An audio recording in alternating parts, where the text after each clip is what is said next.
Ministry of human റിസോഴ്സുമായി ബന്ധപ്പെട്ട ഫൈനുകൾ ഇനി ഇൻസ്റ്റാൾമെന്റായി അടയ്ക്കാം. നോക്കാം ഇന്നത്തെ ഗൾഫ് വിശേഷങ്ങൾ എന്തൊക്കെയാണെന്ന്.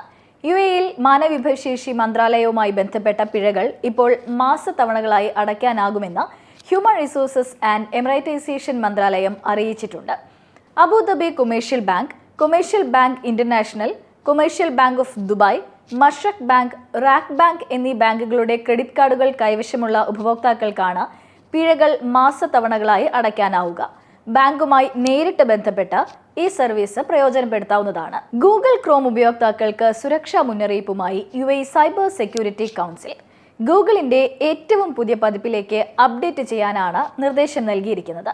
ഉപയോക്താക്കൾ അവരുടെ ഉപസ്ഥാപനങ്ങൾക്കും പാർട്ട്ണർമാർക്കും ഈ വിവരങ്ങൾ കൈമാറണം എന്നും അതോറിറ്റി നിർദ്ദേശിച്ചിട്ടുണ്ട്. ഗൂഗിൾ സുരക്ഷാ അപ്ഡേറ്റുകൾ പുറത്തിറക്കിയതിന് പിന്നാലെയാണ് അതോറിറ്റിയുടെ ഈ നിർദ്ദേശം. ഉയർന്ന ചൂട് തുടരുന്ന സാഹചര്യത്തിൽ തീപിടുത്ത സാധ്യതകളും നിലനിൽക്കുന്നുണ്ട്. അതുകൊണ്ട് മുൻകരുതൽ നടപടികൾ സ്വീകരിക്കണമെന്ന് ഖത്തർ സിവിൽ ഡിഫൻസ് അധികൃതർ പൊതുജനങ്ങളോട് നിർദ്ദേശിക്കുന്നു. കെട്ടിടങ്ങളിൽ അഗ്നിസുരക്ഷാ സംവിധാനം കൃത്യമായി പ്രവർത്തിക്കുന്നുണ്ടെന്ന് ഉറപ്പുവരുത്തണം. കെട്ടിട ഉടമകളാണ് ഇക്കാര്യം ശ്രദ്ധിക്കേണ്ടത്. ഫയർ അലാം പോലുള്ള സുരക്ഷാ സംവിധാനങ്ങൾ പ്രവർത്തനക്ഷമമാണെന്ന് കൃത്യമായ ഇടവേളകളിൽ നിരീക്ഷിച്ചുകൊണ്ടിരിക്കണമെന്നും അധികൃതർ മുന്നറിയിപ്പ് നൽകുന്നു. 13 ദശലക്ഷം കണ്ടൽക്കാടുകൾ നട്ടുപിടിപ്പിക്കാൻ ഒരുങ്ങുകയാണ് സൗദി അറേബ്യ. മരുഭൂവൽക്കരണം തടയുകയാണ് ഇതിന്റെ ലക്ഷ്യം.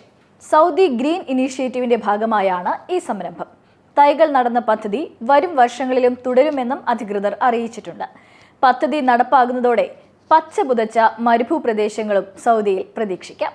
കേരള സെക്ടറിൽ ഉൾപ്പെടെ കുറഞ്ഞ നിരക്കിൽ ടിക്കറ്റുകൾ പ്രഖ്യാപിച്ചിരിക്കുകയാണ് ഒമാന്റെ ബജറ്റ് വിമാന കമ്പനിയായ സലാം എയർ.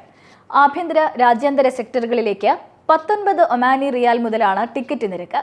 മസ്കറ്റ്, സലാല സെക്ടറുകളിൽ നിന്നുള്ള തെരഞ്ഞെടുക്കപ്പെട്ട സർവീസുകളിൽ ഓഫർ നിരക്കിൽ ടിക്കറ്റ് ലഭ്യമായിരിക്കും.